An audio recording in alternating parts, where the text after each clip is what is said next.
નમસ્કાર વિદ્યાર્થી મિત્રો, હવે અવયવો પાડો એ કોન્સેપ્ટ એટલો પણ અઘરો નથી. માત્ર 4 ઉદાહરણો આપણે અહીંયા જોઈએ અને આખો કોન્સેપ્ટ ક્લિયર થઈ જશે કે અવયવો કેવી રીતે પાડવાના હોય.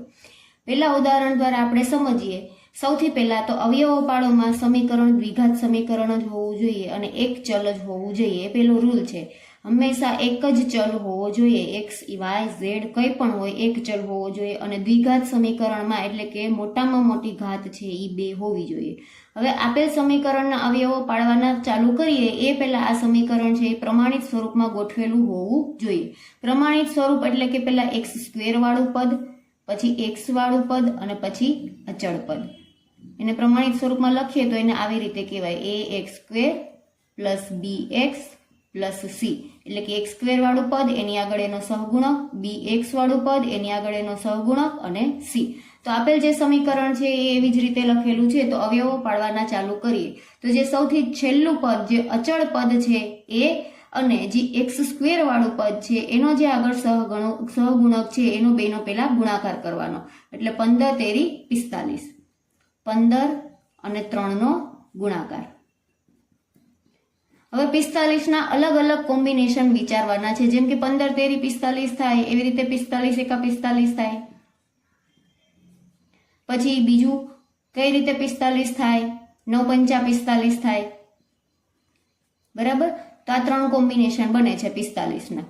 તો આની અંદરથી કઈ રીતે ભાગ પાડવાના બે? તો સૌથી પહેલા જોવાનું અહીંયા પાછળ જે છે બરાબર એની અહીંયા નિશાની કઈ છે? જે અચળ પદની નિશાની કઈ છે? તો કે પ્લસ છે. તો અહીંયા છેલ્લા પદની નિશાની પ્લસ છે એટલે કે આપેલા જે આ ભાગ છે એમાં કઈ બે એવી જોડ છે કે જેનો સરવાળો કરતા જવાબ મધ્યમ પદનો સહગુણક આવી જાય. તો અહીંયા બે ભાગ છે 15 અને 3. તો કે 15 અને 3 નો સરવાળો કરીએ તો 14 ના આવે. 45 અને 1 એનો સરવાળો કરીએ તો જવાબ 14 નો આવે. પણ 9 અને 5 એનો સરવાળો કરીએ તો જવાબ 14 આવે. તો આપણા જે બે ભાગ છે એ આ છે, આ બે નકામા. તો દાખલો ગણતી વખતે પહેલું પદ છે એ એમનેમ લખી નાખવાનું છે, જે છેલ્લું પદ છે એ એમનેમ લખી નાખવાનું છે. વચ્ચેના જે બે પદ છે એના આ બે ભાગ પાડીને લખવાના છે, 9 અને 5. કોઈ પણ પહેલા અને પાછળ લઈ શકાય. તો 9 અને 5 માં આ પાછળ x જોઈન્ટ કરવાનો છે એટલે કે એક 9x છે અને બીજો છે એક 5x છે. હવે નિશાની બેને કઈ આપવી? તો એમાં યાદ રાખવાનું એ છે કે જો પાછળ પ્લસ હોય, નિયમ છે કે જો પાછળ પ્લસ હોય તો અહીંયા મધ્યમ પદમાં જે નિશાની છે એ બંનેને આપી દેવાની, બંને ભાગને આપી દેવાની. અને છતાં એક વખત ક્રોસ ચેક કરી લેવાનું કે +9 + 5 એટલે આન્સર +14 થાય. હવે આટલું થઈ ગયા બાદ બબ્બેની પેર બનાવવાની, પહેલા બે અને પાછળના બે. બંનેમાંથી જે કંઈ બી સામાન્ય આવતું હોય એ સામાન્ય લેવાનું. જેમ કે અહીંયા 3 છે અને અહીંયા 9 એટલે 3 3 9 છે. બરાબર? તો બંનેમાંથી એક 3 અને 3 સામાન્ય નીકળે. એ સિવાય અહીંયા x² છે અને અહીંયા x છે એટલે x ની 1 ઘાત સામાન્ય નીકળે. તો બ્રેકેટની અંદર આટલું સામાન્ય લીધા બાદ શું બચશે? 3 બહાર નીકળી ગયા છે. x વર્ગમાંથી એક x બહાર નીકળી ગયો છે તો માત્ર x વધશે. આ પ્લસની નિશાની એઝ ઇટ ઇઝ. આ 3 છે અહીંયા બહાર નીકળી ગયા છે અને આ x છે અહીંયા બહાર નીકળી ગયો છે તો ખાલી વધશે આ 3. હવે આ બંનેની વાત કરીએ તો અહીંયા 5 છે અને આ 15 એટલે 5 તેરી 15 છે. તો બંનેમાંથી 5 અને 5 કોમન નીકળશે +5. અહીંયા વધશે ખાલી x પ્લસ 15 માંથી 5 કોમન નીકળી ગયા તો વધશે 3. જ્યારે તમારા બે બ્રેકેટ સેમ આવી જાય મતલબ કે તમારો આન્સર સાચો છે, તમે જે ગણતરી કરી છે એ સાચી છે. બરાબર? જે કૌંસ અહીંયા 2 વાર લખેલું છે એ પહેલા એક વખત લખી નાખવાનું અને એને કાઢી નાખીએ તો પાછળ જે બચે એ અહીંયા બીજી વખત લખવાનું, 3x + 5. અહીં મેં સમજાવવા માટે કટ કરેલા છે. તમારે એક્ઝામમાં ગણતરી કરો ત્યારે કટ કરવાના નથી. પહેલા જે બે છે કોમન એ અહીંયા લખી નાખ્યા અને પાછળ જે 3x + 5 બચે છે એ મેં અહીંયા લખ્યા. આ અવયવો પડી ગયા. આપેલું જે દ્વિઘાત સમીકરણ છે એના બે અવયવો છે, એક આ પહેલું અને એક આ બીજું. હવે દાખલો બીજો આગળના જેવો જ છે. છેલ્લા અને પહેલા પદનો ગુણાકાર 14 અને 4 56 થાય. 14 4 56. 56 બીજા કઈ રીતે ભાગ પાડી શકાય? તો કે 56 1 56, પછી 28 દુ 56 અને 7, 8, 56. હવે આમાંથી ફરી પાછું છેલ્લા પદની નિશાની જોવો, છેલ્લા પદની નિશાની પ્લસ છે, તો પ્લસ છે તો આપેલા જે ભાગ છે એમાંથી કયા બે ભાગનો સરવાળો કરતા જવાબ મધ્યમ પદ આવે છે, એટલે કે 30 આવે છે. તો 14 અને 4 સરવાળો કરીએ તો 30 નો આવે, 56 અને 1 સરવાળો કરીએ તો 30 નો આવે, 28 અને 2 સરવાળો કરીએ તો 30 આવે. એટલે આપણે આ બે ભાગ કામના છે, બાકી બધા નકામા.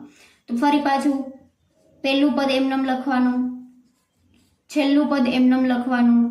જો આવી જ રીતે લખજો એટલે ભૂલ ન પડે. પહેલા પહેલું લખવાનું, વચ્ચે જગ્યા છોડી દેવાની, પછી છેલ્લું લખવાનું, અને જે મધ્યમ પદ છે એના આ બે ભાગ x સાથે લખી નાખવાના, 28x અને 2x. પછી છેલ્લે નિશાની મૂકવાની છે. નિશાની કઈ રીતે? તો પહેલા છેલ્લી નિશાની જોવાની અચળ પદની, એ પ્લસ હોય તો નિયમ પ્રમાણે જો છેલ્લી નિશાની પ્લસ હોય તો અહીંયા મધ્યમ પદમાં જે નિશાની છે એ બંનેમાં આવી જાય. ઉપરના દાખલામાં પણ એવી જ રીતે હતું, મધ્યમમાં પ્લસ હતી એટલે બંનેને પ્લસ લગાડી દીધી હતી, અહીંયા પાછળમાં અહીંયા માઇનસ છે એટલે બેને માઇનસ આપી દીધી. ફરી પાછું સામાન્ય લઈ લઈએ, અહીંયા 4 એટલે 2 ગુણ્યા 2 થાય, અને અહીંયા 28 છે એટલે 14 દુ 28 થાય. તો ફરી પાછા અહીંયા 2 કોમન નીકળશે, અને 14 માંથી હજી 14 છે એટલે 7 4 28, 7 દુ 14 થાય.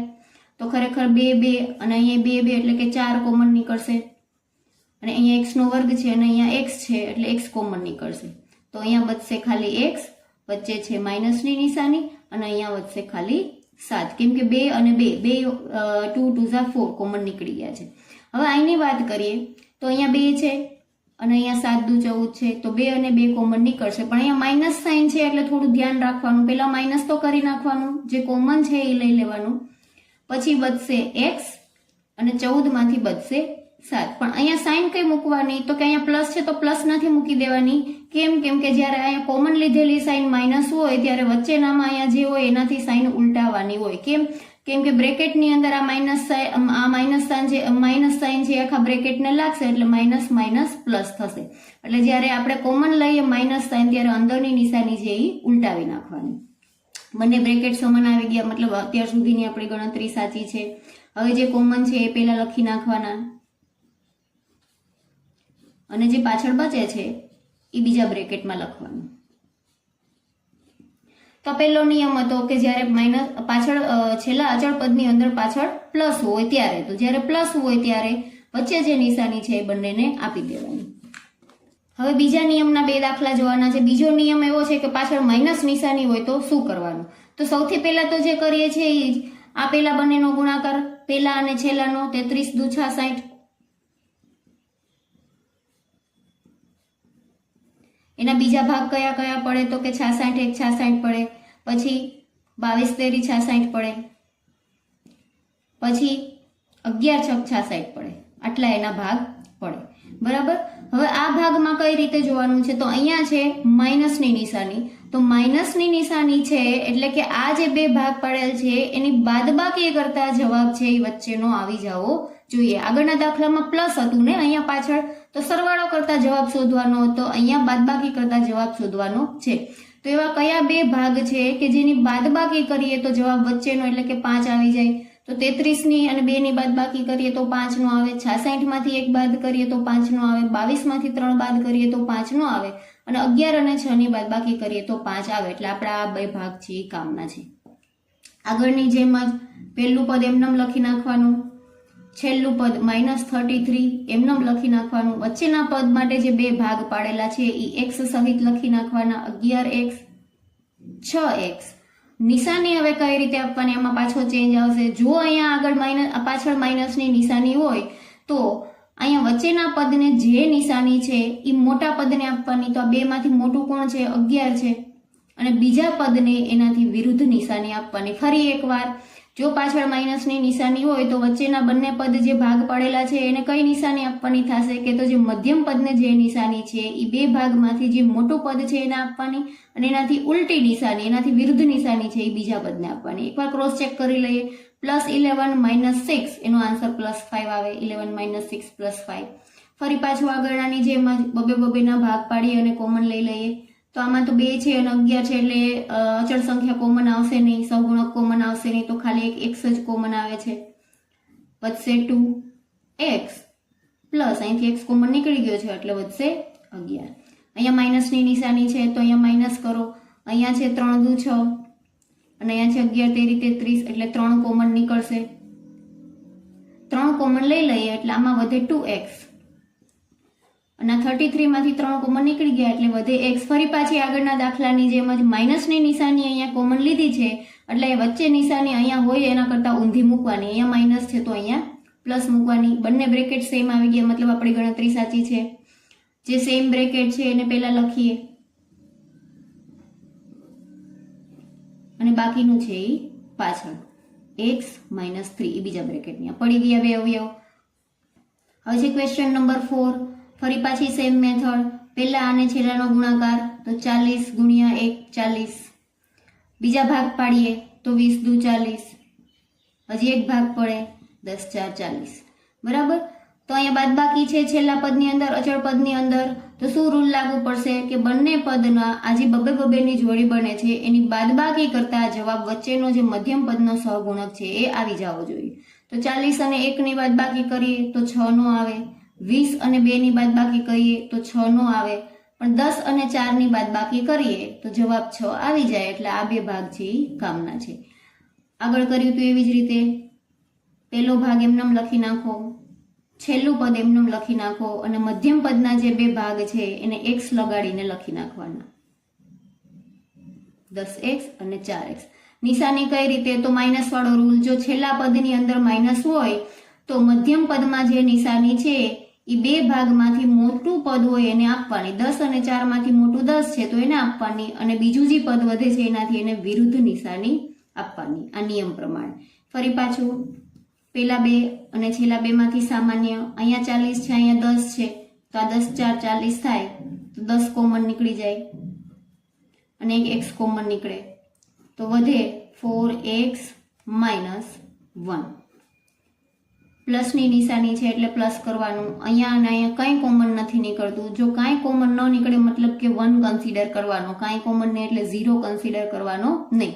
4x અને 1 માંથી કંઈ સામાન્ય નીકળતું નથી એટલે આપણે 1 સામાન્ય લીધો છે અને જે બ્રેકેટ છે એ એઝ ઇટ ઇઝ લખી નાખવાનું. કેમ કે 1 એટલે આમ તો કાંઈ સામાન્ય લીધું જ નથી એટલે આપણે એમનેમ 4x - 1 લખી નાખવાનું. ફરી પાછા બે બ્રેકેટ સમાન આવી ગયા એટલે આપણી ગણતરી સાચી છે. તો 4x - 1 4x - 1 બે વખત છે, એક વખત લખવાનું અને બીજા બ્રેકેટની અંદર 10x + 1 લખવાનું. બસ આ 4 પ્રકારના જ દાખલા હોય છે. આની અંદર બધું આવી જાય. તમારે અવયવો પાડો દ્વિઘાત સમીકરણના એક ચલવાળા જે સમીકરણ હોય છે એના અવયવો પાડો. એમાં ખાસ યાદ રાખવા બાબત ખાલી આટલી જ છે કે પહેલા પાછળની નિશાની જોવાની. જો પ્લસ હોય તો મધ્યમ પદના બે ભાગમાં વચ્ચેના પદવાળી નિશાની બંનેને આપવાની. વચ્ચેની નિશાની બંને પદને આપવાની. અને જો છેલ્લા પદમાં અચળ પદમાં માઇનસ હોય તો વચ્ચેની નિશાની છે એ મોટા પદને આપવાની અને બીજા પદને વિરુદ્ધ નિશાની આપવાની. બસ આ જ એક રૂલ યાદ રાખવાનો છે. એટલે અવયવો પાડો દાખલા એ સાવ ઈઝી છે. જો અવયવો પાડતા આવડી જાય દાખલાના પછી 10મા ધોરણ ચેપ્ટર 2 નું બહુપદીનું જે એક્સરસાઇઝ 2.2 છે એ ગણતરી આવડી જાય.